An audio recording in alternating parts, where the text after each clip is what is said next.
Chapter 19, Section 2 is about China and how it started to catch on to the fact that the Europeans were trying to exploit them through trade. And so they started to limit European contacts and sort of went into an isolationist mode. China at this time was under the powerful Qing Dynasty.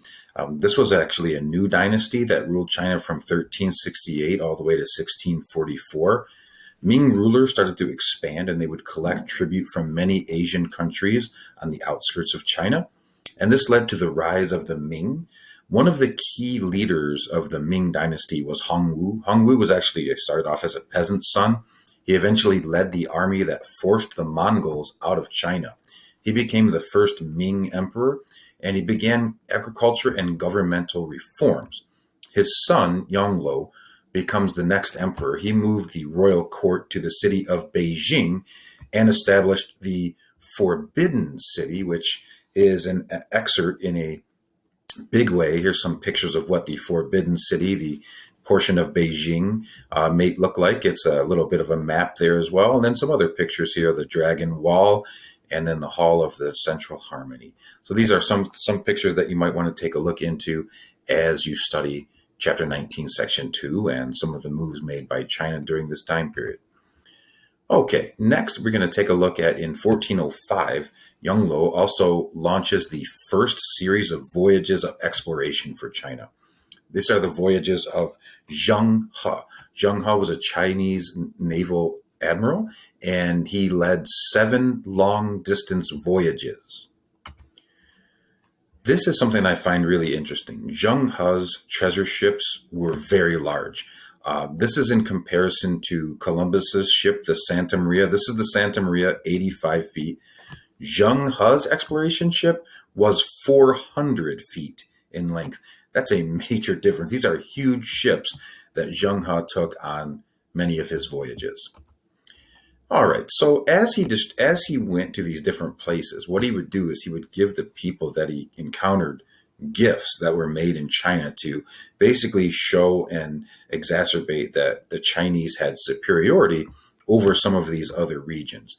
Ming relations then developed with foreign countries. In the 1500s, the Chinese government controlled all contact with outsiders. There was also a high demand for Chinese goods, which helped China and their economy prosper. Government policies favor farming at this time over manufacturing and merchants, but they still were producing quite a few things that Europeans and other Asians wanted.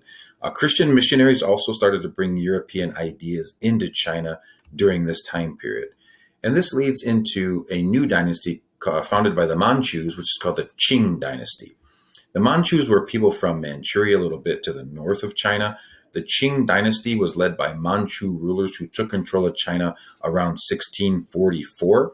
China under the Qing, basically, this is non-Chinese rule. So the Chinese people that were used to being ruled by Chinese, they often rebelled.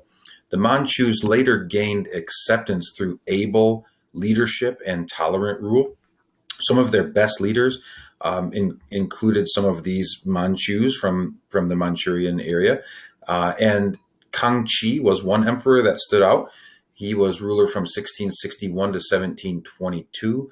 He had a lot of reforms on government, a lot of changes that helped alleviate some of those stresses that the Chinese people felt. And he also promoted art. Also, we have Qinlong.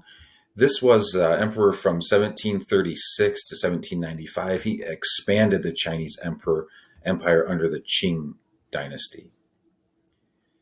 You also have the Manchus sort of developing Chinese isolation. The Chinese think of themselves as culturally superior to other peoples. So they would set special rules for foreign traders that they had to follow. The Dutch generally would accept these rules. The British would not. And so the British were blocked from trade. So if you didn't follow these rules and if you didn't do what's called the kowtow to the rulers, then you would have to be blocked from trade by the Chinese. They also started to move into Korea. This is why there's such a similar cultural practice between the two countries. In 1636, the Manchus conquered Korea, and Korean people gradually started to develop these feelings of nationalism, which wants them to separate from Chinese control. That's eventually how they do. But art reflects sort of the rejection of the Chinese way. So if you look at the differences in art, you can see some of those subtle differences there. Also talk about just some of the cultural practices, the general life in Ming and Qing China. One of the good ways to look at this is the role of family and the role of women. There were some new farming techniques that were developed that produced more crops and spurred population growth. Families began to favor sons over daughters. Some women would work outside of the home, but most of them lived domestic and restricted lives.